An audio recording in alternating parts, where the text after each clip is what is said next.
드리려고 합니다. 새 창조가 도래하다라는 제목입니다. 요한복음 강해의 시작은 아닙니다.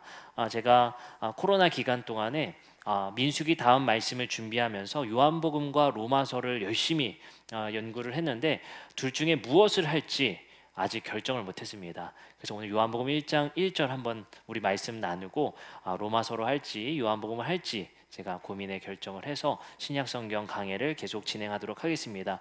요한복음 하면 떠오르는 말씀이 있습니다. 하나님이 세상을 이처럼 사랑하사. 이 말씀이 우리에게 딱 떠오르는 요한복음 3장 16절의 말씀입니다. 근데 요한복음 말씀이 여러분들 생각보다 매우 어렵습니다. 참고로 말씀드리면 요한복음은 제가 석사로 논문을 쓴 본문이기 때문에 이 요한복음 본문으로 강해를 하면 매우 어렵게 설교할 것이다 라고 추측되기 때문에 요한복음을 제가 지금까지 미뤄왔던 것도 있습니다. 왜냐하면 요한복음은 여러분들 깊이 말씀을 배우면 배울수록 사실 어려운 말씀입니다. 대부분 요한복음을 만만하게 보시는 경향이 있는데 마태, 마가, 누가복음보다 훨씬 어려운 책이 바로 요한복음입니다. 왜냐하면 마태, 마가, 누가복음은 대부분 예수님의 십자가의 행적에 따라 그 말씀을 기록하고 한 가지 주제를 통해서 예수님께서 그리스도 되심을 말하고자 하는 책이 바로 마태, 마가, 누가복음입니다. 그렇기 때문에 우리는 마태, 마가, 누가복음을 뭐라고 부른다고 했죠? 공관복음이다. 비교해서 볼 수 있는 책이라고 말씀을 드렸죠. 너희는 나를 누구라 하느냐? 라는 질문이 똑같이 마태, 마가, 누가복음엔 등장하지만 요한복음에는 등장하지 않습니다. 특별히 예수님께서 매매하는 자들의 분노하셔서 성전의 상을 엎으시는 사건이 마태, 마가, 누가복음에는 후반부에 등장하지만 요한복음은 전반부에 등장합니다. 그 말은 요한복음은 예수님의 행적의 시간에 따라서 기록된 책이 아니라 요한의 신학에 의해서 예수 그리스도에 대해 소개하고 설명하고자 하는 책입니다. 그렇기 때문에 요한복음은 상징과 은유가 매우 많이 들어있어서 해석하기 매우 어려운 책이기도 합니다. 그렇기 때문에 요한복음은 읽기에는 쉬워 보이고 하나님이 세상을 이처럼 사랑하사 독생자 아들을 주셨으니 라는 우리에게 익숙한 말씀이 들어있기 때문에 쉽다라고 생각하지만 매우 어려운 책 중에 하나입니다. 그래서 오늘 우리는 요한복음 1장 1절 말씀을 통해서 요한복음에서 말하고자 하는 핵심 한 가지를 먼저 함께 나누고자 합니다. 요한복음 1장 1절 서문에 이렇게 말합니다. 태초에 말씀이 계시니라. 여러분들 마가복음 말씀은 이렇게 시작합니다. 하나님의 아들 예수 그리스도의 복음의 시작이다. 여기서 시작이다 라고 하는 것과 사실 태초에 라고 시작하는 것과 사실 비슷한 내용이긴 합니다. 왜냐하면 여기서 태초에 라고 말하는 것과 시작이다 라고 말하는 것은 모두 창세기의 1장 1절을 떠올리게 되기 때문입니다. 창세기 1장 1절 태초에 하나님이 천지를 창조하시느니라 라고 말씀하시죠. 여기서 태초에 라고 번역된 이 태초에와 요한복음 1장 1절의 태초에는 서로 병행하며 서로 비교해 보라는 저자의 이야기가 담겨 있습니다. 그렇기 때문에 그냥 요한복음 1장 1절의 태초에라고 쓴 것이 아니라 창세기 1장 1절의 태초에와 함께 보라는 의도가 여기에 있다는 것입니다. 놀랍게도 태초에 말씀이 계셨다라는 이야기로 시작되는데 여기서 말씀은 헬라어로 로고스입니다. 로고스 많이 들어봤죠? 로고스가 바로 우리가 한글로는 말씀이라고 번역하는 것이 바로 로고스입니다. 사실 로고스를 우리가 유대적인 관점으로 생각해 본다면 딱 생각나는 것은 이겁니다. 하나님께서 말씀하여 이르시되의 말씀과 같은 것입니다. 하나님께서 창조를 빛이 있으라 하시니 빛이 있었다의 있으라와 비슷하다라고 보시면 됩니다. 그래서 유대인들은 하나님께서 창조를 어떻게 하셨냐라고 했을 때 말씀으로 하셨다라고 이야기합니다. 그리고 그 말씀이 가시화되는데 그것이 바로 율법이라 여기는 것이 바로 유대인들의 관점입니다.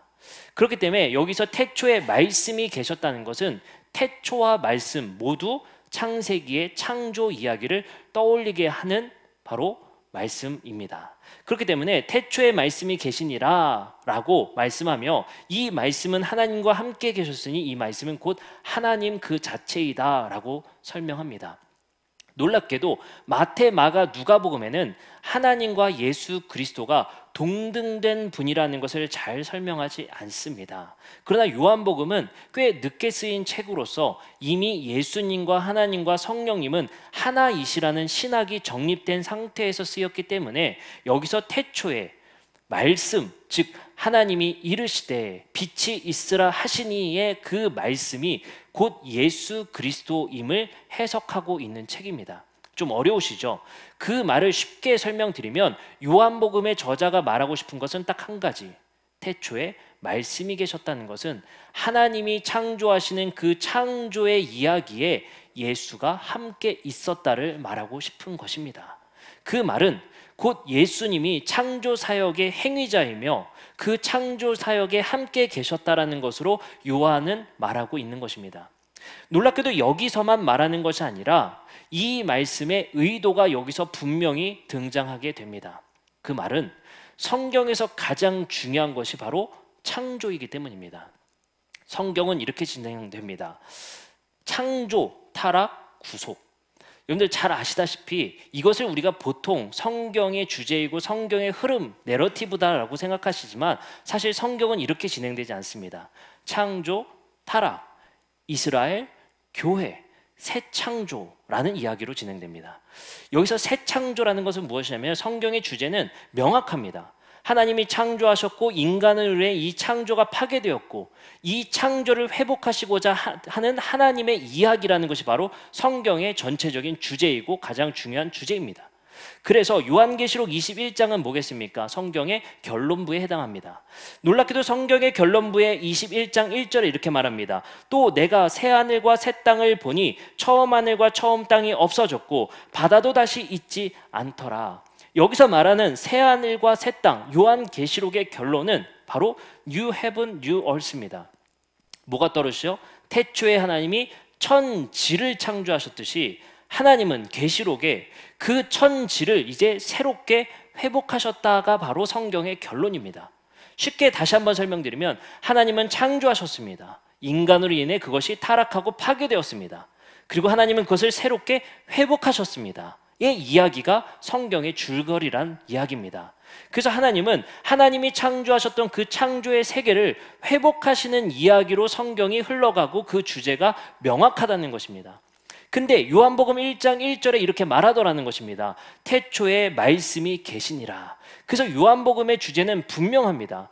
예수님께서 창조 때에 이르시되 했던 그 말씀의 행위자였으며 예수는 창조의 사역에 동참했다는 것을 말함을 통해 예수님께서 오셔서 치료하시고 기적을 일으키시고 물이 변하여 포도주 된 이야기는 예수님이 이 땅에 오셔서 새 창조를 일으키는 행위였다라고 말하고 싶은 책입니다.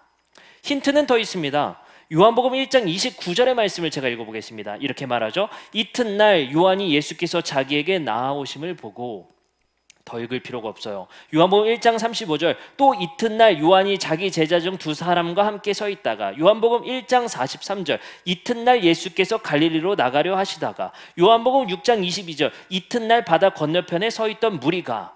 뭐가 반복되죠? 이튿날, 다음 날이란 뜻이거든요. 이게 유대인들은 딱 읽으면 알아요. 첫째 날 빛이 있으라 하시니 빛이 있었고, 둘째 날, 셋째 날, 넷째 날. 요한의 저자는 이 책의 줄거리를 바로 창세기의 창조의 줄거리를 가져다가 쓴 책입니다. 그래서 요한의 저자는 이렇게 말하고 싶은 겁니다. 하나님이 하시는 그 창조의 세계를 회복하시고자 예수를, 말씀인 예수를 이 땅에 보내셨고, 예수님이 물이 변하여 포도주를 일으키고 안진뱅이를 일으키시고 눈먼 자를 눈을 뜨게 하는 것은 예수가 이 땅에서 오신, 이 땅에서 새 창조의 행위를 하고 있음을 말하고 싶은 책입니다. 그래서 요한복음에서의 치료, 기적, 물이 변하여 포도주 된 사건, 그것을 표적의 책이라고 말합니다. 예수님께서 보이신 표적은 우리에게 기적을 보여주시고자 하는 것이 아니라 예수가 이 땅에 오셔서 창조주의 사역의 동참자였던 말씀이 이 땅에 오셔서 그가 직접 이 땅을 회복하고 계시다라는 책이 바로 요한복음의 책입니다. 이것을 요한의 저자뿐만 아니라 바울도 분명히 알고 있었던 것 같습니다. 갈라디아서 6장 15절의 말씀에 보면 이런 표현을 씁니다. 할래나 무할래나 아무것도 아니로되 오직 새로 지으심을 받는 것이 중요하니라. 여기서 새로 지으심을 받는 것이 바로 새 창조의 행위입니다. 예수님께서 물이 변하여 포도주 된 사건, 많은 기적, 표적들을 일으키신 것은 우리를 새로 지으심하고 이 땅을 새로 창조하시고자 하는 예수 그리스도의 행위이며, 우리는 예수 그리스도를 따라 살아간다는 것은 새 창조의 행위에 동참자가 되는 것입니다. 어쩌면 우리가 수에 복구하는 것을 여러분들 봉사이다 라고 표현하실지 모르겠지만 그것은 새 창조의 행위입니다. 예수님은 복구하시고 회복하시고 치료하십니다. 이 땅의 죄로 인해 무너진 세상을, 불평등을 해결하시고 불합리를 해결하시고 억눌린 자를 해방시킵니다. 그것은 바로 선교라고 부르는 것이 아니라 새 창조의 행위였습니다. 창조가 깨진 이 세상의 타락의 세상을 예수님께서는 자신의 표적을 통해 그 세상을 회복하시고 계신 이야기가 바로 요한복음의 핵심 주제입니다. 고린도 후서에서도 마찬가지로 바울은 설명하는 것 같습니다. 그런즉 누구든지 그리스도 안에 있으면 새로운 뭐다? 피조물이다. 우리는 새로 지음받은 새 창조물이 되었다라는 표현을 쓰는 것입니다. 그래서 요한복음은 태초에 말씀이 계셨다, 그는 창조하실 만한 분이다 라고 우리에게 말하는 거예요. 그래서 이 땅에 오셔서 하신 그 기적과 많은 이적들은 예수님의 창조의 행위였으며, 그 삶을 따라 살아가며 그 제자들에게 그 기적의 권한을 주셨다는 것은, 그리고 우리가 이 땅에서 기적을 행한다는 것은 이 땅의 창조의 행위를 하는 삶을 살아가는 것입니다. 그렇기 때문에 우리는 불쌍한 사람 돕는 거예요, 어려운 사람 돕는 거예요 라는 표현이 아니라 창조의 행위를 하는 것이 바로 우리의 삶입니다. 그래서 고린도 후서 5장 17절에 누구든지 그리스도 안에 있으면 새로운 피조물이라, 이전 것은 지나갔으니 보라 새 것이 되었다 라고 하면서 새 창조를 향해 달려가는 이 땅의 모습을 우리에게 말하고 있으며, 요한계시록 21장에 새 하늘과 새 땅을 보여주시며 완전히 이 천지를 회복하실 건데, 먼저 회복한 것이 있으니 바로 새로 지음받은 우리라는 것입니다. 그 새 창조가 완성되기 전에 새로운 피조물로 거듭난 것이 우리입니다. 그렇기 때문에 사실 우리의 삶의 패턴은 새 창조에 맞춰져 있어요. 예수님께서 가르쳐 주신 새 창조의 행위와 가르침은 새롭게 회복되는 그 마지막 날에 맞춰져 있는 것입니다. 근데 그것을 아직 회복되지 않은 이 세상에서 살아가려 하니 그게 얼마나 부대끼고 얼마나 우리에게 고난이 되고, 그것이 이 땅에서는 손해가 되는 것으로 느껴지고 힘들게 어렵게 생각이 되어진다는 것입니다. 그리고 이어서 말씀하십니다. 18절입니다. 모든 것이 하나님께로서 났으며 그가 그리스도로 말미암아 우리를 자기와 화목하게 하시고 또 우리에게 화목하게 하는 직분을 주셨다. 바로 새 창조의 행위의 핵심적인 주제는 화목에 있다, 화평에 있다, 평화에 있다는 것입니다.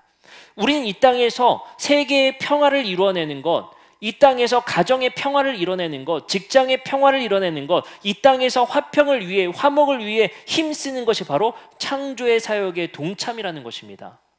이 땅에 그 평화가 깨진 것은 로마서에서 의외로 이런 것도 얘기합니다. 피조물들도 그 평화가 깨져 있다라고 말합니다. 우리의 죄악된 삶으로 인해서, 우리의 탐욕과 탐심으로 인해서 깨어진 것은 우리뿐만 아니라 우리 관계요, 우리 사회요, 우리 국가요, 세계요, 피조 세계의 모든 영역까지 뻗쳐져 있습니다.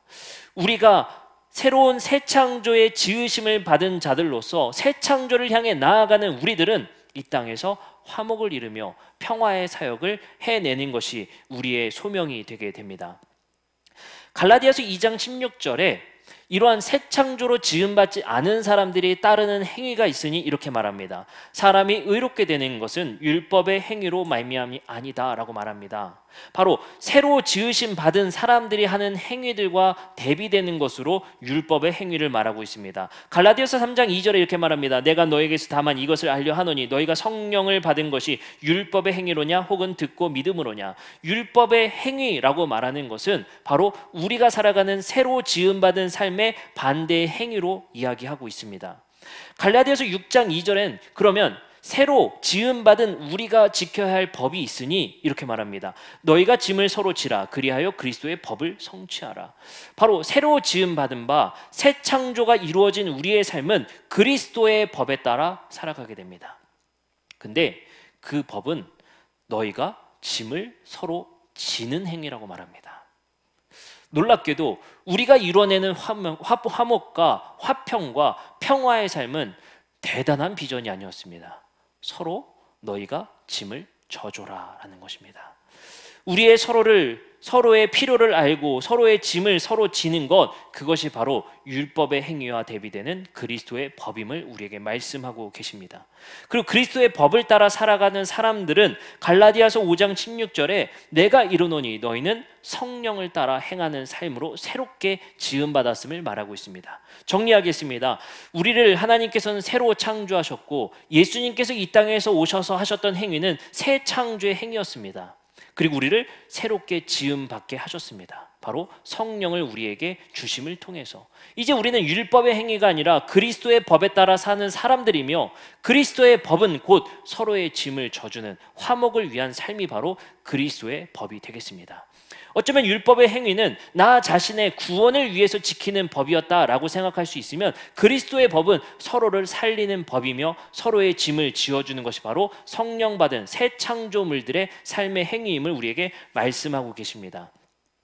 계속해서 이 그리스도의 법에 대해서 배워보도록 하겠습니다. 갈라디아서 2장 4절부터 5절은 그리스도의 법을 이렇게 설명합니다. 이는 가만히 들어온 거짓 형제들 때문이라. 그들이 가만히 들어온 것은 그리스도 예수 안에서 우리가 가진 자유를 엿보고 우리를 종으로 삼고자 함이로되, 여기서 분명히 말하는 것은 그리스도의 법에 따라 살아가는 것은 자유가 있다는 것입니다.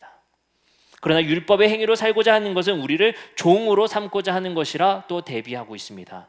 우리는 그리스도의 법에 의해 산다는 것은 억눌린 삶, 무거운 짐을 지는 것이 아니라 우리에게 자유가 있다는 것입니다. 그 자유는 무엇 때문에 자유를 말하는 것이겠습니까? 우리가 그리스도의 법 때문에 믿는 사람, 믿지 않는 사람, 믿는 사람과 믿는 사람 간에 차별을 둘 수 없다는 이야기를 말하는 것입니다. 5절에 이렇게 말합니다. 그들에게 우리가 한시도 복종하지 아니하였으니 이는 복음의 진리가 항상 너희 가운데 있게 하려 함이라.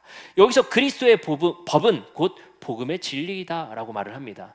갈라디아서 2장 14절에 더 말합니다. 그러므로 나는 그들이 복음의 진리를 따라 바르게 행하지 아니함을 봤다. 그리스도의 법은 바로 복음의 진리 그 자체입니다. 그러면 여러분들 이미 힌트를 얻으셨습니다. 아까 그리스도의 법은 뭐라고 했죠? 성령을 따라 행하는 삶이 뭐라고 했죠? 서로 짐을 져주는 것, 화목하게 사는 것, 평화를 이뤄나는 것, 그것이 바로 새로운 창조물들의 행위다라고 말씀을 드렸습니다. 갈라디아서 2장 14절엔 분명히 복음의 진리를 따라 바르게 행하지 아니하는 것을 바울이 봤다고 합니다. 그 행위는 무엇이었냐 이렇게 말합니다. 모든 자 앞에서 게바에게 이르되 내가 유대인으로서 이방인을 따르고 유대인답게 살지 아니하면서 어찌하여 억지로 이방인을 유대인답게 살게 하려 하느냐 하였다. 이것이 바로 복음의 진리, 새롭게 창조된 새로운 피조물들의 삶과는 다른 삶이다라고 말합니다. 구체적으로 보면 이렇게 말합니다. 갈라디아서 2장 11절과 13절입니다. 게바가 안디옥에 이르렀을 때에 책망받은 일이 있기로 내가 그를 대면하여 책망하였노라. 야고보에게서 온 어떤 이들이 이르기 전에 게바가 이방인과 함께 먹다가 그들이 오매 그가 할례자들을 두려워하여 떠나 물러갔다. 어떻습니까? 복음의 진리에 따라 바르게 행하지 않는 삶은 유대인과 이방인을 구별하며 차별하는 행위가 복음의 진리에 따라 살지 않는 삶이라고 분명하고 명확하게 말합니다. 반대로 해석하면 됩니다. 복음의 진리에 따라 사는 것은 유대인이나 헬라인이나 종이나 자유인이나 차별 없이 대하는 것이 바로 복음의 진리에 따라 사는 삶이고, 우리가 새롭게 창조되어진 삶이 바로 그것입니다. 왜일까요?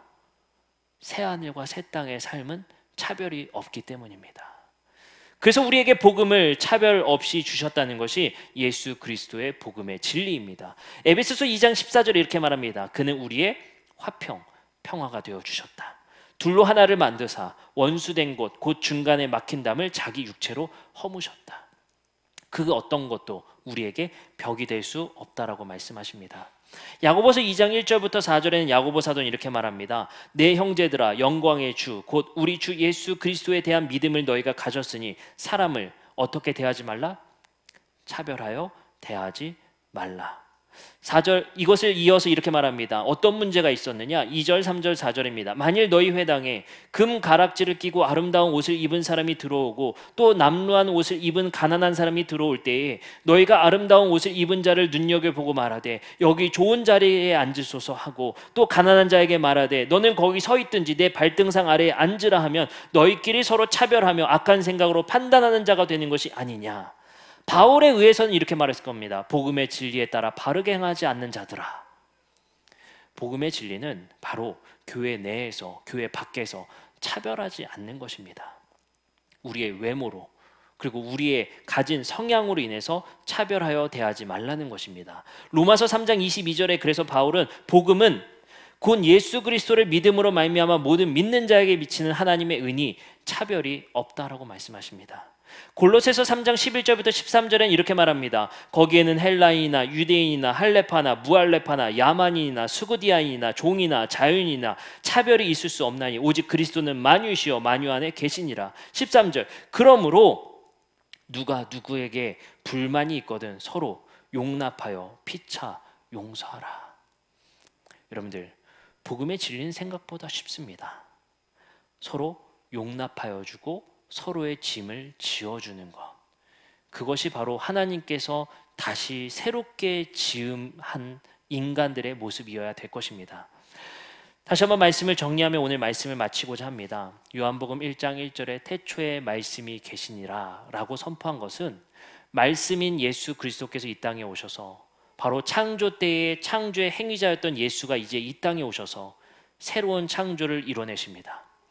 그리고 그 새로운 창조의 피조물 등의 가장 중요한 것은 바로 우리를 새로운 피조물로 새롭게 회복하셨다는 것입니다.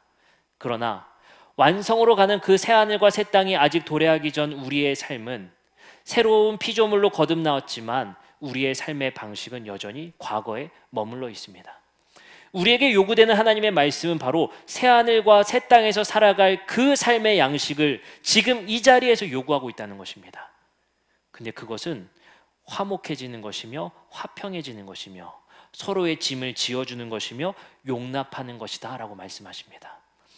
MBTI로 서로의 성향을 분석하고 파악하는 시대가 지금입니다. I형이냐 J형이냐 그거를 우리가 보면서 우리 이번 바이블 컨퍼런스 때 그거부터 하고 앉을까요? 잘 맞는 사람들끼리 조를 짜줄까요? 같은 성향끼리 앉아서 말을 할까요? 그럼 어떤 조는 말 한마디도 안 할 수도 있어요. 어떤 조는 계속 시끄러울 수도 있고. 근데 우리가 한번 생각해 보았으면 좋겠습니다. 우리가 교회에서 살아간다는 것은 어떤 성향이 이 교회 안에서 주류가 되는 경우가 너무 많이 있다는 것입니다. 저번 주의 말씀에 이어서 이야기해보면 우리 교회 안에도 인싸가 있고 아싸가 있다는 사실입니다. 그것은 세상에서도 마찬가지입니다. 직장에서도 마찬가지입니다. 내가 외향적이냐 내향적이냐, 얼마나 적극적이냐, 인싸의 삶을 방식을 취하고 있느냐, 내가 인싸의 삶의 그 트렌드를 내가 따라가고 있느냐, 그거에 지친 삶이 바로 우리의 삶입니다. 근데 여러분들 보십시오. 오늘 말씀을 통해서 우리가 생각해야 될 새 창조의 세상은 그런 삶이 아닙니다. 그것을 오늘 말씀을 통해 우리에게 분명히 말씀하고 계시는 것입니다. 교회는 인싸나 아싸가 없습니다. 하나님은 차별이 없으시기 때문입니다. 그렇기 때문에 우리 안에는 인싸가 더 훌륭한 그리스도인이고 아싸가 더 덜 훌륭한 그리스도인이 되지 않습니다.